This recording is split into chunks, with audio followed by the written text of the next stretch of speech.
أعوذ بالله من الشيطان الرجيم بسم الله الرحمن الرحيم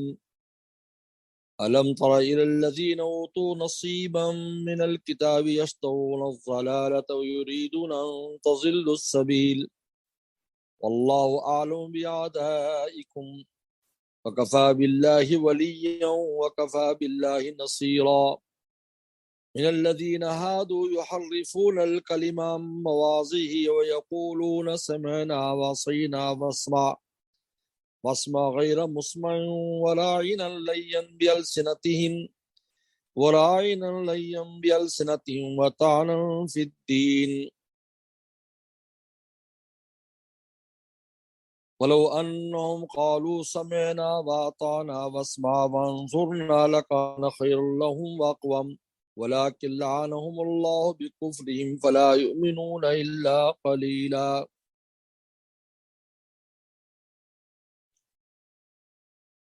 پہلے اللہ تعالیٰ نے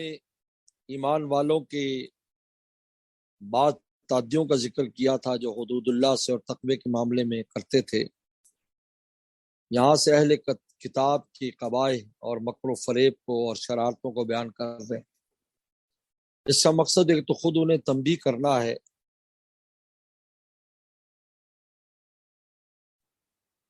اور دوسرا ایمان والوں کو اشار کرنا ہے کہ ان کے دجل و فریب اور باتوں میں نہ آئے۔ وہ رسول اللہ صلی اللہ علیہ وسلم کے دشمن بھی اور ایمان والوں کے دشمن بھی، اور یہ بتایا کہ وہ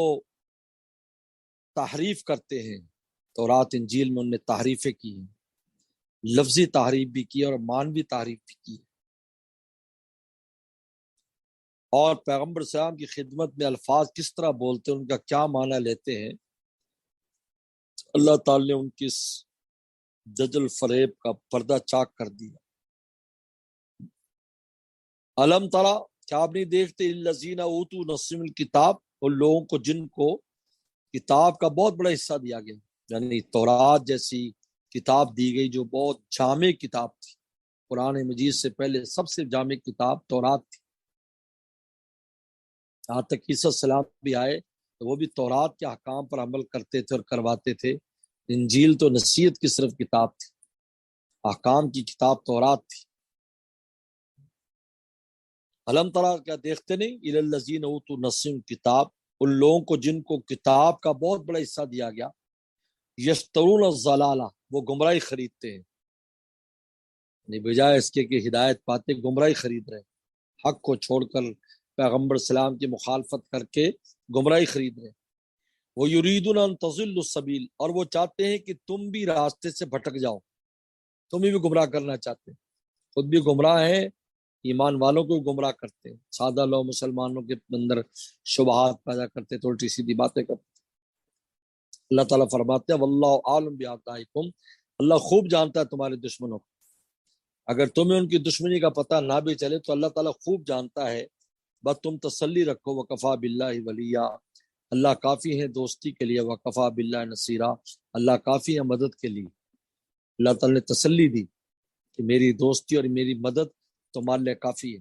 یعنی چھپ کر کیسی بھی یہود و نصارہ تمہارے خلاف سازشیں کرتے پھریں، لیکن ایمان والوں کو جڑ سے کبھی ختم نہیں کر سکتے۔ ویسے ظاہری نقصان پہنچا سکتے ہیں لیکن ایمان والوں کو اور مسلمانوں کو ختم نہیں کر سکتے،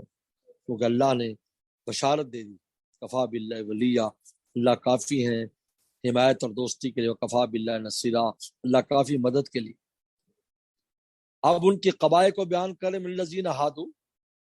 وہ لوگ جو یہودی ہیں ان میں سے، یحرفون الکلم عن مواضعہ، پھیرتے ہیں بات کو اس کی جگہ سے، یحرفون تحریف کرتے ہیں کلمات کی، بات کیا مواضع اپنی جگہ سے، دو طرح تعریف کرتے ہیں، لفظ کی جگہ لفظ بدل دیتے ہیں۔ حضور صلی اللہ علیہ وسلم کے لیے تورات میں لکھا رباتن، آپ درمیانے قد کے، ربیاتن ابیض، درمیانے قد کے سفید رنگ کے تھے، تو وہاں پر لکھ دیا کہ آدم طویل، گندم کو رنگ کے تھے اور لمبے ہوں گے، جو وسلم کے لکھ دیا۔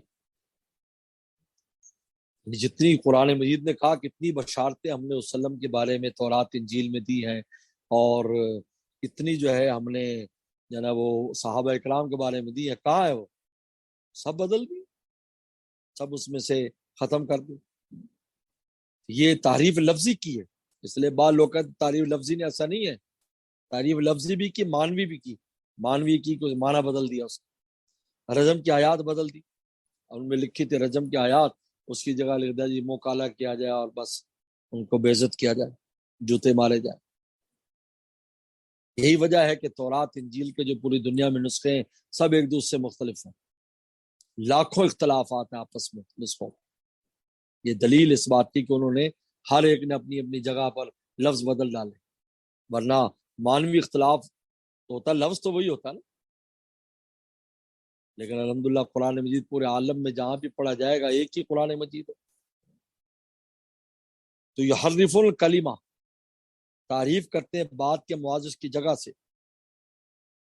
اور بات چیت کرنے میں کیا بھئی یقولون، کہتے سمینا واسینا، ہم نے سن لیا ہم نہیں مانیں گے، یعنی سینا دل میں کہتے تھے ہم مانیں گے نہیں، سن تو لیا مانیں گے نہیں، سمینا واسینا۔ اور بعد نے کہا کہ سمینا کہہ کر سینا کہتے تھے ہم آپ کی سن لیا اب کسی اور کی نہیں مانیں گے۔ واسمع غیر مسمع، اور آپ سنیے غیر مسمع، نہ سنائے جائیں، واسمع سنیے نہ سنائے جائیں۔ اب اس کا اچھا معنی تو یہ ہے کہ آپ سنیں اور کوئی ایسی بات آپ کو اللہ نہ سنائے جو آپ کی طبیعت کے خلاف، لیکن وہ معنی کیا لیتے تھے واسمع، آپ سنیے، آپ سنائے جائیں، سنیے، واسمع غیر مسمع، اور کوئی خیر کی خبر آپ کو نہ سننے ملے، یعنی بد دعا دیتے تھے وسلم۔ ورائنا، اور رائنا کہتے لیم، ورائنا لیم بیلسن، رائنا لیم بیلسنت، رائنا ورائنا لیم بیلسنت، اور رائنا کہتے، اور رائنا کا معنی وہ مغرور کا معنی رعونت سے لیتے، لیکن رائنا معنی اچھا معنی یہ ہے کہ آپ ہمارا خیال کیجئے، رعایت کیجئے۔ اور کبھی رائنا کھینچ کر کہتے، رائنا، رائنا لیم بیلسن، رائنا کھینچ کر کہتے کہ آپ ہمارے چرواہے ہیں۔ لیم بیلسنتی، اپنی زبانیں موڑ کر، یہ جو آدمی تمسخر اڑاتا ہے تو زبان موڑ موڑ کر بات کرتا ہے، اس زبان موڑ کر لفظوں کو وہ کرتا ہے جس سے اگلے کا مذاق اڑاتا ہے۔ اور تان فی الدین، اور دین میں تان کرنے کے لیے ایسا کرتے، عیب نکالتے دین میں۔ یہ تین لفظ ہیں، تینوں لفظوں کا وہ برا معنی لیتے تھے۔ سمینا کہتے اور رسینا یعنی ہم نہیں آپ کی مانتے، وسما آپ سنے، غیر مسمعین اچھی بات آپ کو کبھی نہ سننے ملے، رائنا اور کہتے آپ یعنی رعونت، آپ متکبر ہیں، آپ میں رعونت ہے، یا احمق کے معنی میں بھی لیتے، اور رائنا چرواہی کا معنی میں بھی۔ تو قرآن نے کہا ولو انہم قالوا، اگر یہ کہتے سمینا ہم نے سن لیا، واطعنا اور ہم نے اطاعت کی، وسما اور سنیے، وانظرنا ہماری طرف نظر التفات کیجیے، اگر یہ لفظ کہتے لکان خیر لہم، یہ ان کے لیے بہتر تھا، واقم اقوام و زیادہ درست تھا۔ یعنی ایسے جو وجہیں لفظ کیوں استعمال کرتے ہیں، اس میں اچھا معنی ہے برا معنی بھی ہے، صرف تمسخر اڑانے کے لیے حضور صلی اللہ علیہ وسلم کا مذاق اڑاتے تھے ایسی باتوں سے۔ قرآن نے کہا کہ تم یہ لفظ کو سمینا، بس آگے لفظ کچھ بولو ہی نہیں، واتانا، وسما سنیے، ہماری بات سنیں، منظرنا ہماری طرف دیکھیے، محبت سے دیکھیں، لکان خیر واقبم ولکن لعنہ اللہ بکم، لیکن اللہ نے ان پر لعنت کی ان کے کفر کی وجہ سے، فلا یؤمنون الا قلیلا، بس وہ ایمان نہیں لاتے مگر تھوڑے سے، بہت تھوڑے لوگ ایمان لائے۔ آپ علیہ السلام فرمایا اگر 10 یہودی بھی مجھ پر ایمان لے آتے تو سارے یہودی مسلمان ہو جاتے، لیکن ایسا نہیں کیا انہوں نے، 10 بھی ایمان نہیں لائے، چند ایک مسلمان ہوئے، عبداللہ ابن سلام، عقاب احبار وغیرہ، بعد میں لوگ مسلمان۔ بسم اللہ الرحمن الرحیم، یا ایھا الذین اوتوا الکتاب آمنوا بما نزلنا مصدقا لما معکم من قبل ان نطمس وجوها فنردها على أدبارها أو نلعنهم كما لعنا أصحاب السبت وكان أمر الله مفعولا إن الله لا يغفر أن يشرك به ويغفر ما دون ذلك لمن يشاء من یشرک باللہ فقد افترى اسما عظیما۔ اب اللہ تعالیٰ نصیحت فرماتی، اتنی کچھ قباحتیں اور شرارتوں کے باوجود بھی اللہ نے ان کو ایمان کی دعوت دی۔ یا ایھا الکتاب، اے لوگو جن کو کتاب دی گئی، آمنو ایمان لاؤ، بما نزلنا، جو ہم نے کتاب نازل کیا، قرآن پر ایمان لاؤ، مصدقا لما معکم، اور یہ تصدیق کرتا ہے اس کتاب کی جو تمہارے پاس ہے، یعنی اس میں کوئی اختلاف نہیں ہے۔ تورات قرآن کی بشارت دیتی، قرآن آئے گا اور قرآن تورات کی تصدیق کرتا ہے، تو پھر کیوں ایمان لانے میں کیا قباحت ہے اس میں؟ اب اس کے بعد اللہ دھمکی دیتے ہیں، من قبل ان نطمس وجوہا، قبل اس کے کہ ہم تمہارے چہروں کو مسخ کر ڈالیں، نطمسا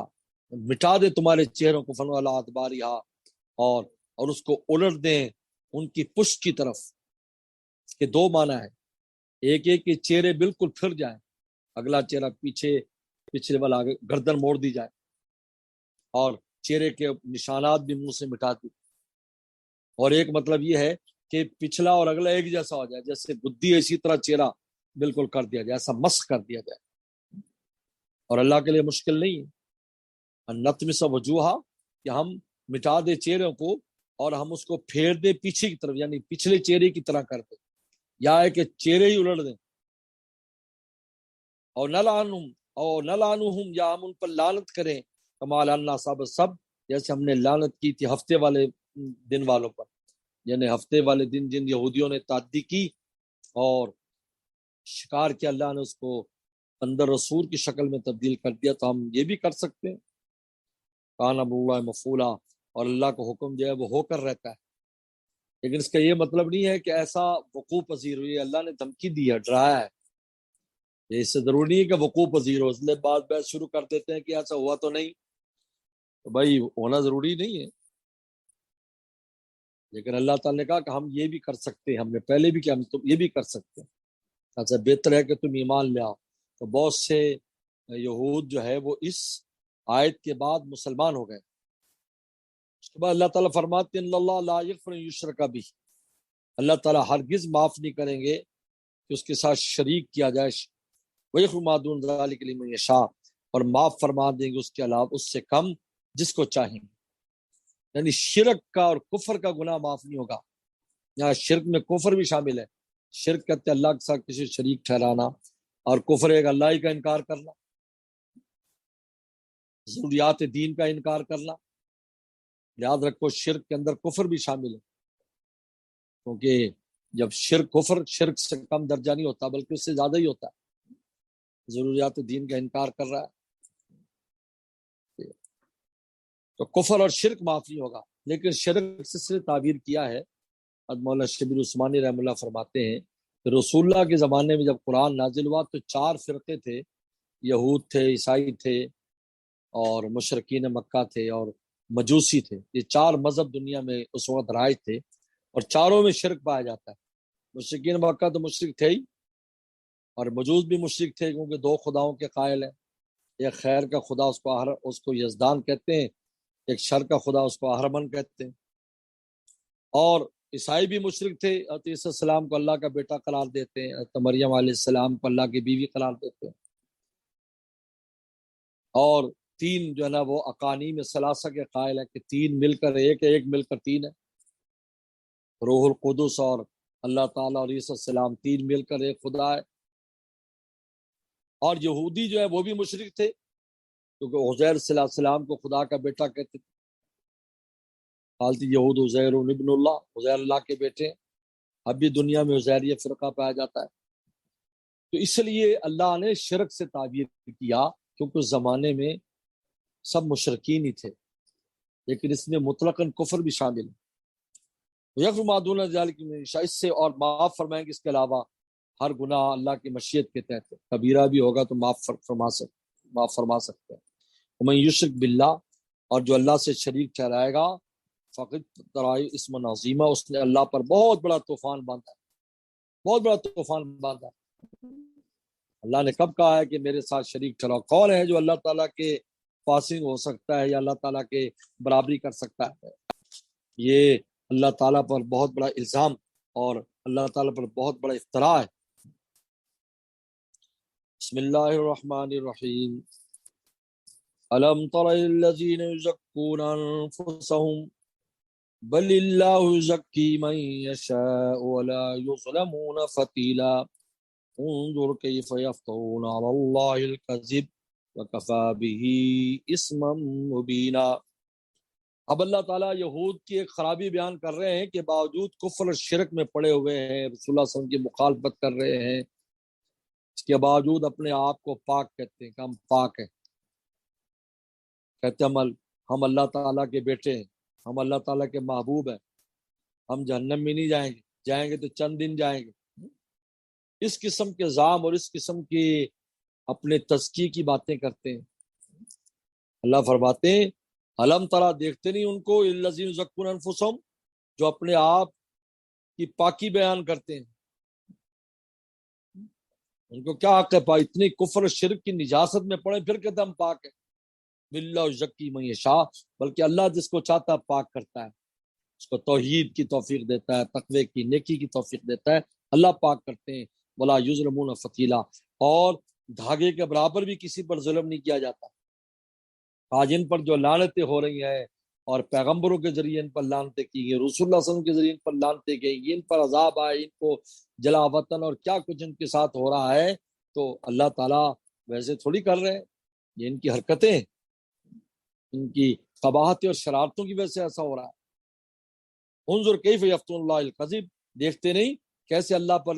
جو ہے نا جھوٹ باندھتے ہیں۔ یہ سب جھوٹی باتیں، ہم اللہ کے محبوب ہیں، اللہ کے پیارے، ہم نبیوں کو اولاد ہیں، ہم بخشے جائیں گے اور ہمیں آگ نہیں چھوئے گی، اور جنت میں یہودی جائیں گے، عیسائی کہتے عیسائی جائیں گے، سر کیسے اللہ پر جھوٹ باندھ رہے ہیں۔ کفا بھی اسم مبینہ، اور کافی ہے یہ کھلا گناہ ان کے لیے، یعنی اور کوئی گناہ نہ ہو تو یہ جھوٹ باندھنا کہ ہم اللہ تعالیٰ کے پیارے، ہم ایسے ویسے ہیں، یہ ایک بہت بڑا گناہ ہے۔ اور گناہ تو بہت ہی کیے انہوں نے، لیکن اگر اور گناہ نہ بھی ہوں تو یہ اللہ تعالیٰ پر جھوٹ باندھنا ایک بہت بڑا گناہ ہے جو یہ انجام دے رہے ہیں۔ لہذا اپنی پاکی اور اپنا تزکیہ کوئی بیان نہیں کر سکتا، اللہ جس کو چاہتے ہیں پاک کرتے ہیں اور پاک قرار دیتے ہیں۔ وآخر دعوانا ان الحمد للہ رب العالمین۔